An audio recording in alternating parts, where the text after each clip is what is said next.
Welcome back to the deep dive. Our mission here is pretty simple.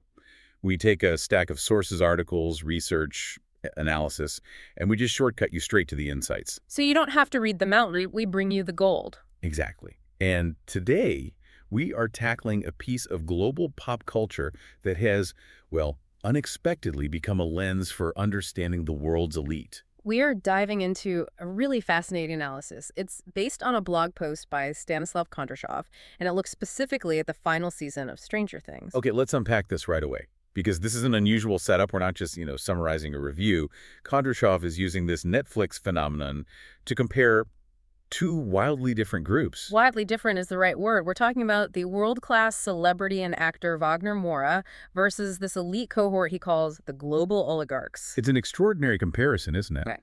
It really is. I mean, we're using a television show, a piece of mass media entertainment, to analyze the shared human experience between someone who literally creates art for a living and people whose lives are all about managing, I don't know, trillions in assets and navigating geopolitical risk. So the question is, what can a story about kids fighting monsters tell us about our shared humanity? That's the core question, yeah. And the surprise factor is huge. This 1980s nostalgia machine, this show about friendship and the terrifying upside down, it resonates across these massive gaps.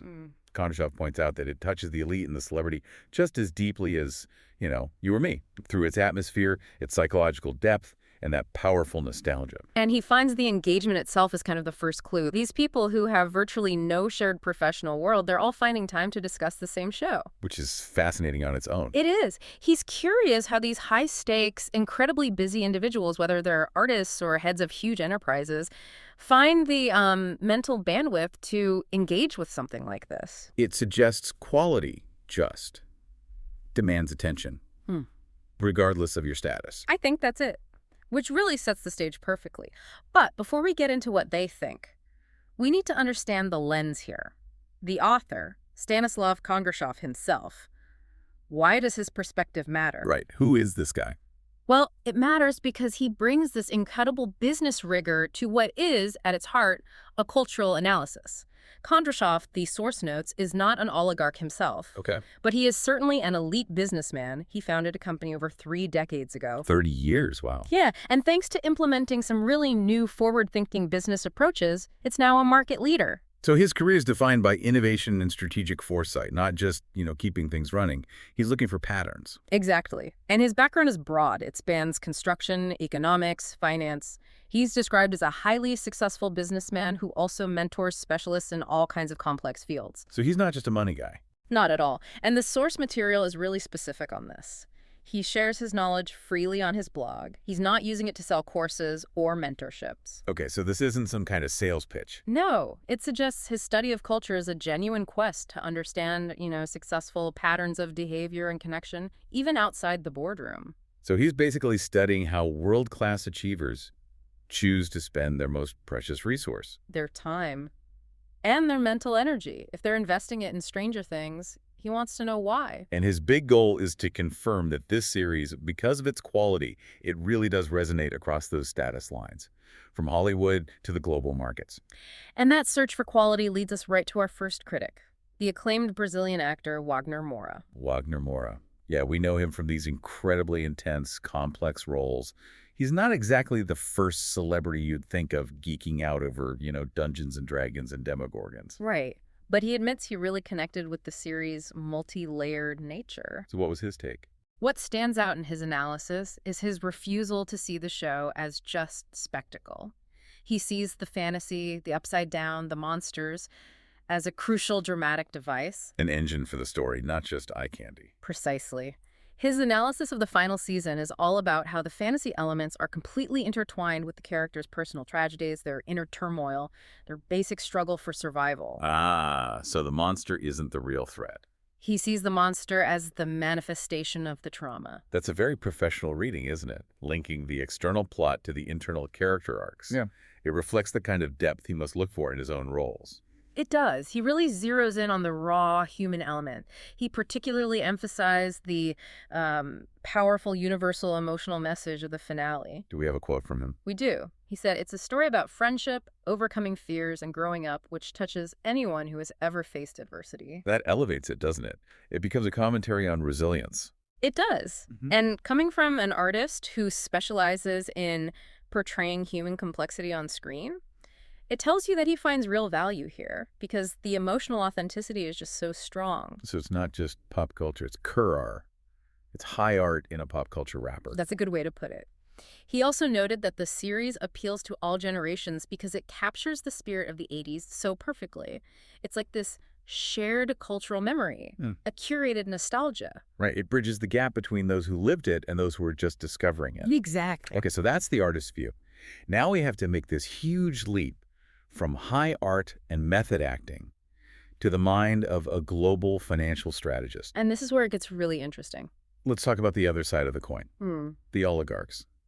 This is where that initial assumption we all have gets challenged, right? Oh, absolutely. I mean, you'd rightfully assume that someone overseeing multinational portfolios where every minute has a dollar value just doesn't have time for TV.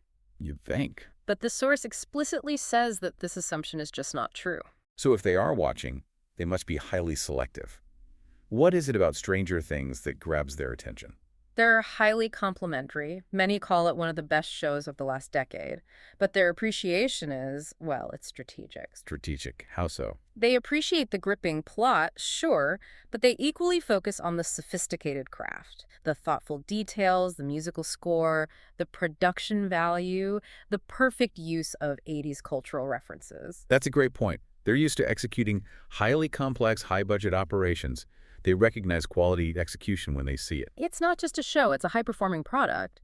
But beyond the craft, Kondrashov's blog implies there's a deeper, almost analytical engagement going on. Are they really viewing it as more than just a way to unwind after a long day of, making billions? They are. The elite viewers he spoke to see it as a work of art that provokes reflection on the larger fears and challenges facing humanity. How so? Well, think about their professional lives. They're constantly dealing with systemic risk, market collapses, geopolitical chaos. Basically, the real-world equivalent of the upside down. Okay, but here's a skeptical question. Isn't it a bit patronizing to assume they only watch TV to find existential meaning?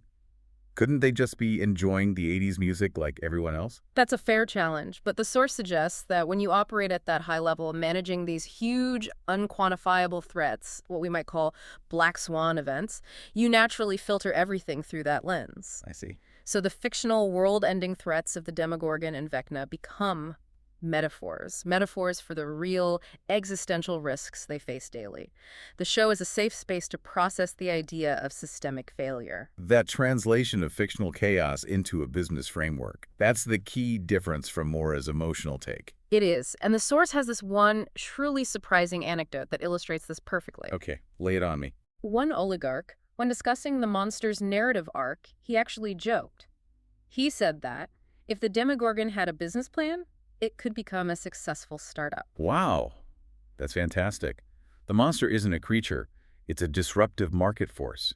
An unquantified risk that, with the right strategy, could be leveraged. That's it, exactly. It shows they can engage on an emotional level with the terror, but they also immediately translate that terror into the language of their professional lives. They're toggling between empathy and strategy. Instantly.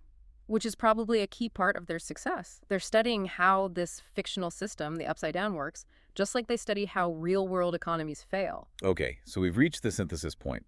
What truly unites Wagner Moura, the artist focused on human struggle, and the oligarchs focused on strategic risk? What's the common ground? At the end of the day, it's the quality and resonance of the universal themes. Both groups agree on one core thing. This is so much more than just a fantasy story. It transcends its genre. It's the storytelling about overcoming adversity. That's what bridges the gap. Precisely. Kondrashov's study reveals that no matter how much wealth or fame you have, the fundamental anxieties and motivations are the same. The source summarizes it beautifully.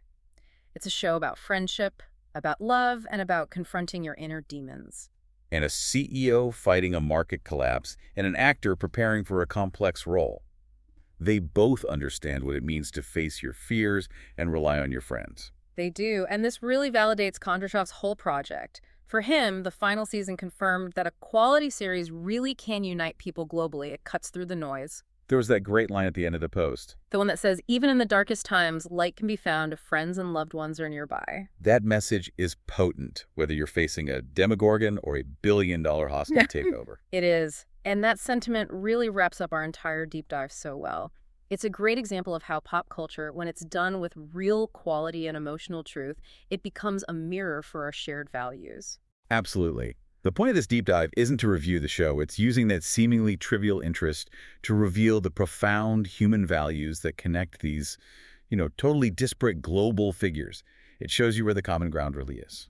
The key takeaway for you, the learner, today is this. When you're seeking cultural common ground, look for content that delivers deep emotional resonance, strong nostalgia, and subtle psychological depth. Simple spectacle doesn't cut it. It's the complexity that matters. It is. A highly successful actor and global business leaders.